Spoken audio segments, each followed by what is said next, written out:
el que viene a continuación, de la mano de Tomás Trappé, que nos va a explicar por qué Brasil perdió la magia. Bueno, es mucho lo que estás prometiendo. No quiero empezar mintiendo, pero Twitter Brasil, sí es cierto, explotó con teorías acerca de por qué fracasa la selección brasilera y el avance del evangelismo. Una gran discusión tuitera que, hubo artículos, discusión, hilos. Bueno, lo cierto es que la pentacampeona del mundo no consigue salir campeona desde el año 2002, 24 años. Su última semifinal fue Brasil 2014. Todos recordamos cómo terminó, 7-1 contra Alemania. Y luego sus actuaciones han sido discretas, por no decir mediocres. Pero para entender un poco la desesperación brasilera, hay que contextualizar que es la peor racha de la historia de Brasil. Brasil enfrenta su peor sequía en mundiales. Estamos hablando que la peor hasta este momento había sido aquella que transcurrió entre 1970 y 1994. El post-Pelé. El post-Pelé. 24 años sin salir campeón por entonces, pero teniendo en cuenta que la próxima revancha de Brasil es en el año 2030, ya van a ser 28 años sin salir campeón. Estamos hablando de la pentacampeona del mundo. Tal vez en cualquier otra selección no sería un escándalo, en Brasil lo es. Claro, claro. Bueno, la teoría de Internet dice que a medida que los jugadores fueron convirtiéndose al evangelismo, perdieron su fuego sagrado. Forzada, me parece forzada. Déjame que te cuente los argumentos y en realidad vamos a tratar de generar una síntesis acerca de lo que se vivió en Internet.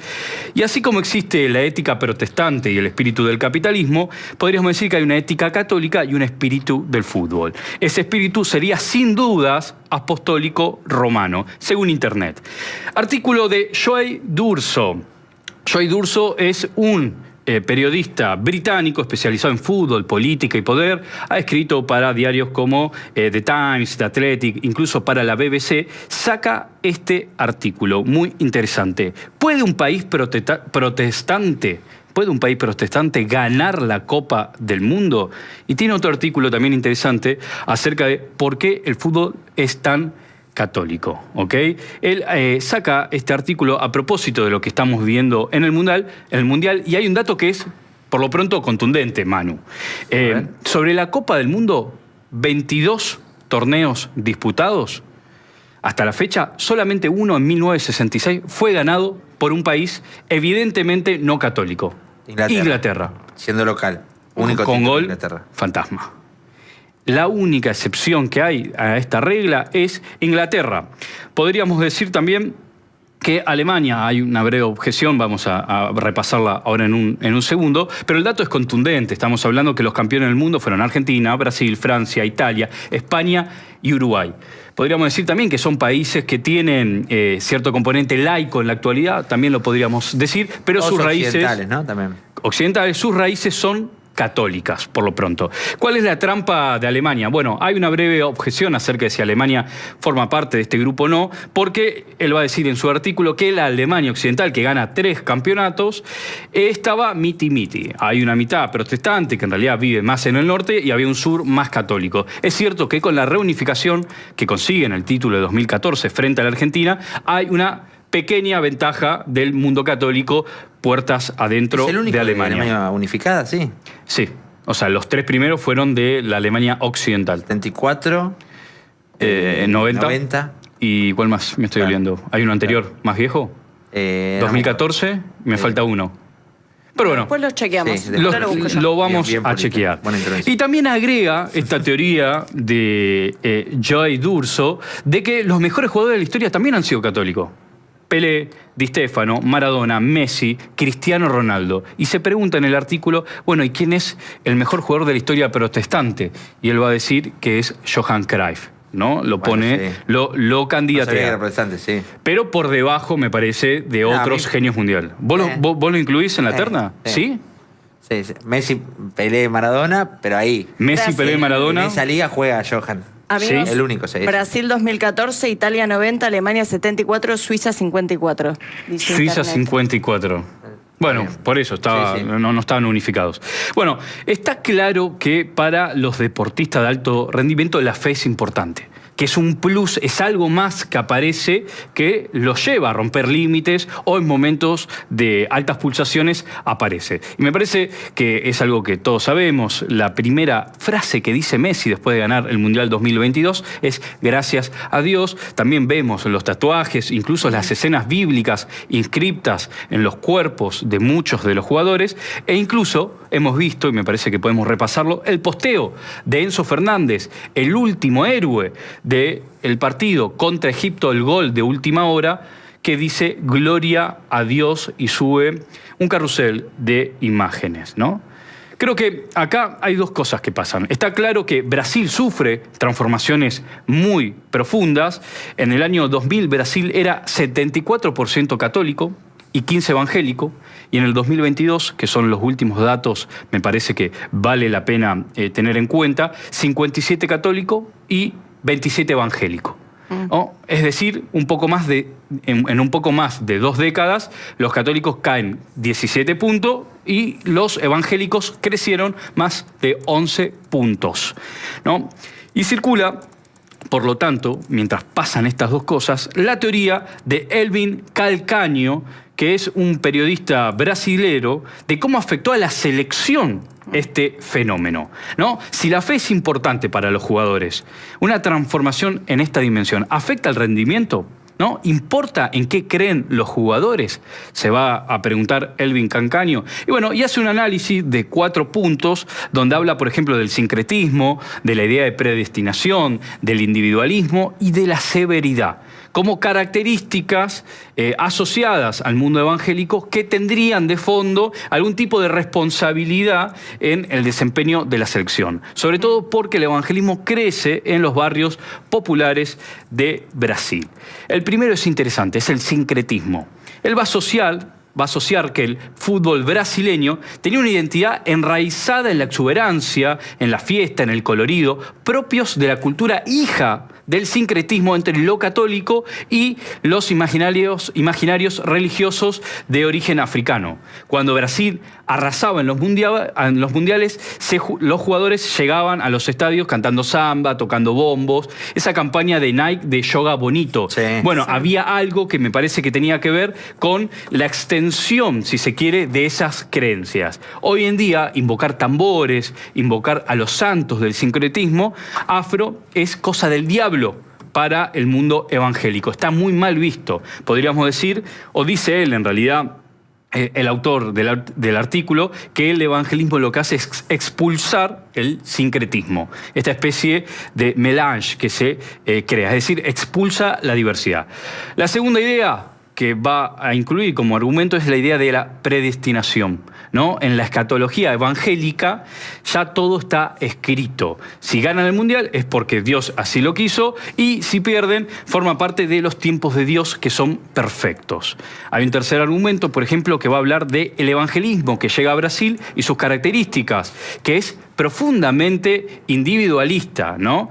Esta idea de que hay una noción calvinista de esfuerzo individual como devoción por Dios, con esta idea de la teología de la prosperidad más neopentecostal, ¿no? El evangélico privilegia lo individual frente a lo colectivo, vendría a ser el argumento número 3. Creo Tommy, que algo que está bueno mecharlo, lo anclo también en la idea del sincretismo, con la idea de la antropofagia, que Sí. es muy importante también para el desarrollo teórico brasileño. Pienso, elabora la idea de la antropofagia y hace Sí. un manifiesto al respecto, un pensador que se llamaba Oswald de Andrade. Si estuviera acá Marco, yo lo podría decir mejor que yo. En ese universo también se marca, por ejemplo, Tarsila do Amaral. Hay toda una corriente creativa brasileña que tiene como norte la idea de la antropofagia, cuya idea fundamental es la cultura brasileña es sincrética.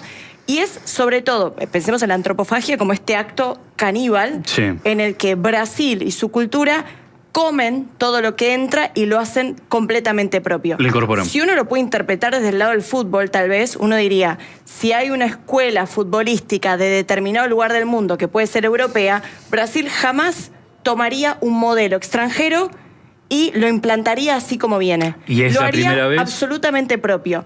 Entonces pienso... Perdón, te digo, es la Sí. primera vez que Brasil va al Mundial con un técnico extranjero. O sea, si querés sumarlo a la especulación.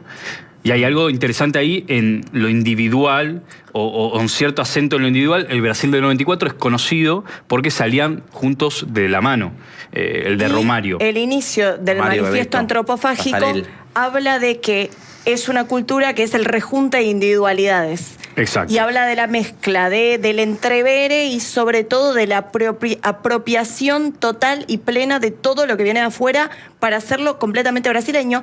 Y si uno lo piensa en términos culturales, es un país de una producción cultural única y propia, con no mucha influencia externa. Las producciones culturales brasileñas son muy brasileñas en el sentido de que no tienden a importar formatos, esquemas, narrativas, elementos. La producción brasileña viene de Brasil. No sé si ha cambiado en este último tiempo. Bien puede ser, bueno, obviamente en el plano religioso hay otras influencias, pero no sé, en el plano cultural, sea desde las artes, desde la producción de pensamiento, si cambió esa forma de ver la producción cultural brasileña que pasó de la antropofagia a el quizá incorporar sin plenamente como digerir. Claro.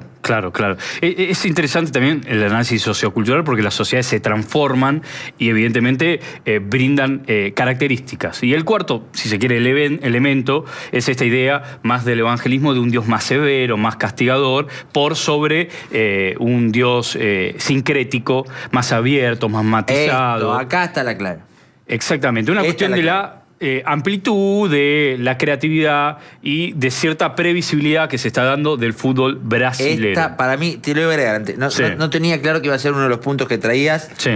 pero entendiendo por dónde va la teoría que algunos brasileños exponen respecto a cómo se explica la sequía de títulos mundiales de Brasil, yo le pongo una fichita a esta parte. Pero Ok. si Neymar se fue re de joda y... Neymar no es eje central en esta selección. De hecho, juega un rato solamente. Neymar, de hecho, es, si querés, cuando vos repasás los últimos títulos de Brasil, tenés como un oasis la Copa América 2019, que le ganan con alguna ayudina arbitral. Sí. De hecho, es cuando Messi se enoja y demás en su propio territorio. En 2019, Neymar como figura de ese equipo, pero después, vos para atrás tenés que 2007... la selección de los 90, las Copas América 99, 2000, creo que son 2003, 2004 y 2007, cuando primero con Bielsa, después ya con Messi. Pero son selecciones que tenían jugadores que les gustaba mucho la joda. 2004, arrasa con Adriano, un tipo El que emperador. tenía todas las condiciones para romperla. Y le gustó, le tiró la joda. Pero no es, me tiró la joda, no es falta una vez por año al cumpleaños de mi hermana y me. No, es me gana la joda. Se compromete con la joda. O sea, voy a jugar carabaneado. Voy a jugar carabaneado y si tengo que elegir entre la joda y la caravana, elijo la caravana, como aquella frase que Carreras dijo, cortas, pero explosivas. Explosivas. Ronaldinho. Bueno, Romario fue más larga. Romario fue más larga, Rivaldo. pero el gordo Ronaldo. Adriano.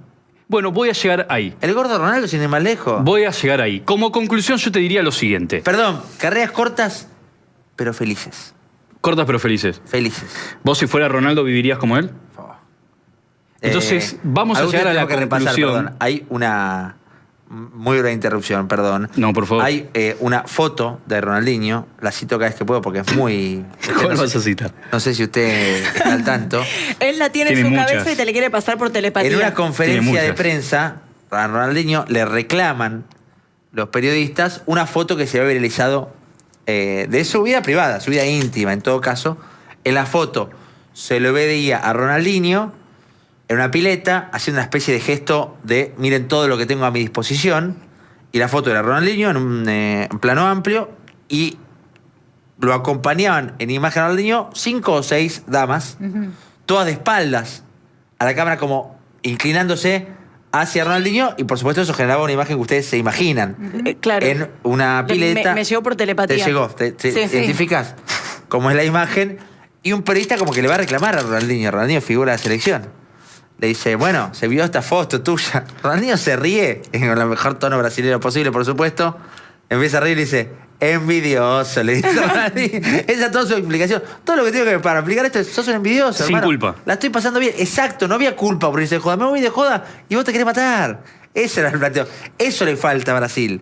Eso le falta a Brasil y A mí me parece que como conclusión, tal vez sería exagerado decir que el protestantismo tiene implicancias directas en la mala racha histórica de Brasil. Hay cuestiones tácticas, estratégicas, incluso podríamos hablar del rol de la SAT en el semillero brasilero, yendo a razones que están antes, si se quiere, de cualquier análisis sociopolítico, sociocultural. Pero también, a modo de cierre, vale la pena contar esta historia. El mejor brasileño después de Pelé, tal vez haya sido, lo acabas de citar, el gordo Ronaldo. Y su historia religiosa es particular. Y me parece que ilumina un poco lo que se habló hasta recién, y ahí lo vemos. Miren esta imagen. En septiembre de 2023, a los 46 años, se bautizó católico en una parroquia de San Pablo, en una ceremonia oficiada por el padre Fabio de Melo. Y contó que la fe cristiana lo había acompañado desde chico, aunque nunca había recibido el sacramento, ¿no? El hombre que encarnó la siguiente edad dorada de Brasil, ya adulto y a contramano de la tendencia de su país, decide bautizarse por la Iglesia Católica. A mí me parece que los países no restauran sus edades doradas, inventan otras nuevas, y habrá que ver qué fútbol nuevo produce este Brasil, donde de manera sincrética se van superponiendo diferentes capas de cristianismo. Así que un poco fue contar las teorías de Internet, el drama brasilero, los chivos expiatorios que aparecen y sobre todo la transformación que vivimos en Brasil y que al mismo tiempo, ojo, tiene muchas implicancias políticas. Porque Bolsonaro tiene muchas alianzas, mucho vínculo, incluso ha transformado la remera de la selección brasilera, que acá sería un símbolo nacional, ninguna facción política la podría reclamar como propia, en un símbolo del bolsonarismo. Así que esta ha sido la columna del día de hoy. Y bueno, lo escuchamos acá no hace mucho a Lula da Silva casi chicaneándolo a Neymar porque no jugaba, del home office. Es que es tremendo. Todo eso apareció un Neymar vinculado con Bolsonaro por haberlo apoyado públicamente en alguna que otra ocasión. Esta es una de las teorías, la que está ahora instalándose en redes sociales, en la muy activa comunidad tuitera de Brasil, por cierto, muy activa. ¿Qué tuiteros que tiene Brasil? Tremendos tuiteros. ¿Qué tuiteros que tiene Brasil? Grandes tuiteros y grandes creadores de memes son en Brasil, Twitter en particular. Por favor. Hay ahí una buena relación entre Twitter Argentina y Twitter Brasil a partir de esos contenidos. Otra teoría ya instalada hace mucho tiempo, no recuerdo exactamente el mundial en el que fue, pero creo que fue en el que ellos hicieron las veces de local, 2014, cuando ese ayudante, ese auxiliar del cuerpo técnico de la selección de Brasil saca a un gato, lo revolea a un gato de la conferencia de prensa tratado. Y, bueno, dicen, ese es el detonante de la crisis futbolística de Brasil. No sabemos si es cierto o no, y tampoco sabemos si se puede de alguna manera retrotraer. Hay que buscar el mismo gato y volver a ponerlo arriba de una conferencia. ¿Cómo se hace eventualmente si esa fuera efectivamente la explicación de la caída de Brasil? No lo sabemos, no está claro.